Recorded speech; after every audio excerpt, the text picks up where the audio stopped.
Let's go! Big fucking breath, nice and tight.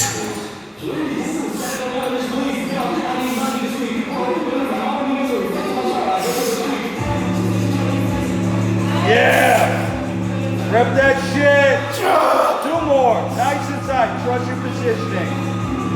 There you go, last one. Oh, yeah.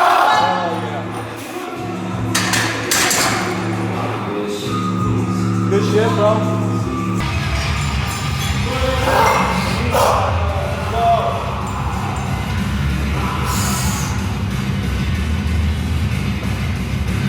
Yeah! Pull that hip, let's go! Come on! Yeah! Hell yeah!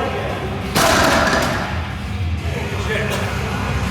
That was good, bro.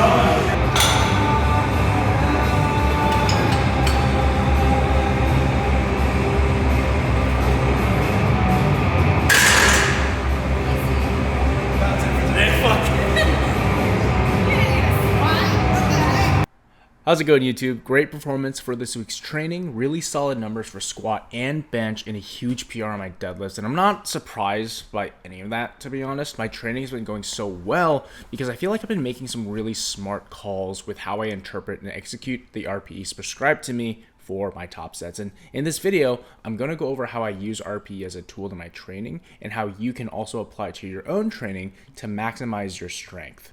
RPE simply stands for rate of perceived exertion. Within the microcosm of lifting, RPE is used to rate the difficulty of a set via how many reps you perceive to have left in the tank. It exists on a scale of 1 to 10, and for example, performing a set of 5 up until RPE 5 simply means that you've built up to a weight and you perform it for a set of 5 reps with the perception that you could do an additional 5 reps upon completion of that set.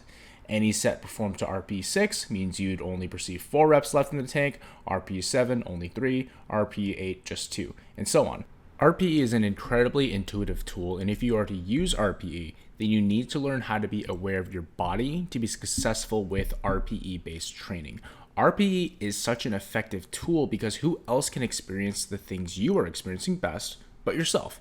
With that being said though, RPE is not infallible. Because it is your perception, it is also your responsibility to not only adhere to the RPE prescribed to you on the day, but to accurately assess whether or not you've done so, which is why I'm making this video, to give you the tools necessary to lead you towards a better understanding of how RPE can apply to you and your training. If you're just beginning to use RPE, then a good way to find yourself in the right ballpark is to utilize this percentage-based RPE chart, developed by the folks at Reactive Training Systems. I'll leave a link in the description box for you guys. But on top of using that chart to give yourself a general ballpark estimate, you should still be assessing yourself with each rep, asking how the current set is going while you're building up in weight to those percentages. Are you 2 sets before your top set, and is it already feeling difficult? Why is it feeling difficult? Are you giving it your all on that set, or are you just not trying hard enough? And you won't know at first, especially if you don't have a coach or someone with experience with you guiding you. But it's okay to take that leap of faith and risk a mistake because you can learn from that mistake. And if your intention is to improve how you gauge your RPEs, then quite frankly, you're going to need to learn from that mistake. Strength is variable from a day-to-day basis. Some days you'll be peaked to perform, and other days you'll be under some fatigue. But be aware of that. One of the worst things you can do is force out a top set and overshoot. You can't out-recover from consecutive weeks of overshooting. Similarly, if you're undershooting and just not trying when you lift, then you won't achieve the appropriate stimulus to induce adaptation in the first place. So there's a middle ground that you need to operate within that will allow you to make the most of RPE and the most of your training. If you find yourself to be someone who constantly wants to go up in weight and is a little more aggressive with how you execute your training, then you might be more prone to overshooting. And you should be aware of that as you're in the gym.